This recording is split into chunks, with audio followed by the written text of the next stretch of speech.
first story is about my friend Hannah and what happened to her in school. It all started one day in the school hallway when Hannah was talking to her friends. This boy George and Tyson decided they were going to pull a little embarrassing trick on Hannah.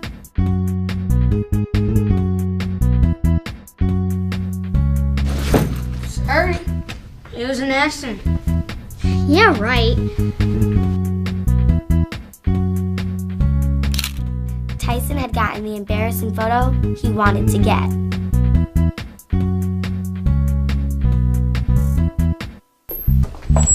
Hannah, did you see this? See what? Those creeps, Tyson and George. Remember what happened this morning in the hall? Yeah, they're so dumb. Look at this. They're such jerks. What are you gonna do about it? I'm gonna go talk to them, that's what. Be careful, I don't trust them. Hannah was angry, and in her mind, she was going to set the boy straight. But things didn't go as Hannah had planned. Hey. Hi, Hannah. Don't harm me. You're such jerks for taking that picture and sending it to everyone. I must have hit the send button by accident. That was no accident. Don't do it again. I'm sorry. Here, let's kiss and make up. Yeah, let's be friends. No, I'm not going to be friends with losers like you. Hannah was upset. George and Tyson touching her that way made her feel uncomfortable. The boys thought what they did was funny, but Hannah didn't. She felt scared. The next day, she told her friends about it. Sexual abuse is not funny. It's serious, and no one should have to deal with it on their own. After a while, Hannah began to feel like her old self. Do you think what George and Tyson did was funny? Was it just teasing? Why or why not? Explain. If you were Hannah's friend, would you have told an adult about what happened if she decided not to? Is that being a good friend? Talk about it.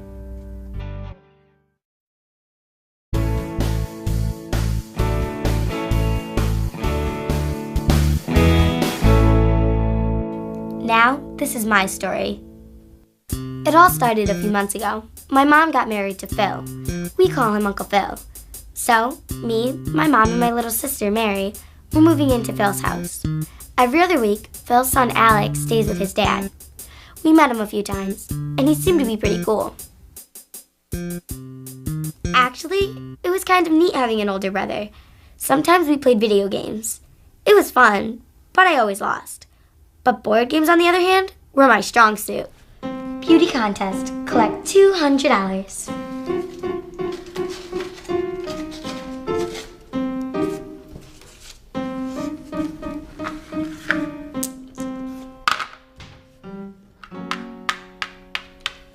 Boardwalk. That's Boardwalk, and you owe me $2,000. I don't have that. I only have 200. Well, then you lose, and I win. Loser has to clean up. Hey, I'm not gonna clean up. No way, you lose. You have to clean up. Let go. We always goofed around, but everything about this felt wrong. The way he was holding me just didn't feel right. The whole thing just freaked me out.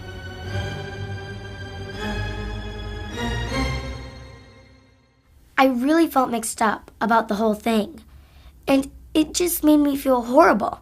Did I do something to make Alex touch me like that?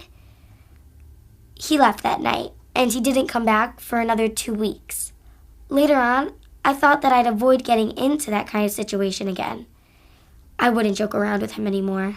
The first couple of days he was back were okay. I kind of stayed out of his way. On the second night, he knocked on my door and said he wanted to talk to me. At first, he was really nice. I thought things were going to be good again. But then he began to run his fingers through my hair. I told him that it felt creepy and to knock it off. He didn't stop, and he kept telling me to relax and that I'd learn to like it. Alex forced me to show him parts of my body that are supposed to be private. He took pictures and said if that I told anybody, he'd put the pictures on the internet and email them to my mom. I really didn't want to do it, but I was afraid. This is all your fault. You better not tell anyone, or you'll get in a lot of trouble. That made me scared. If I told someone, then they may blame me and I'd get in trouble. My brain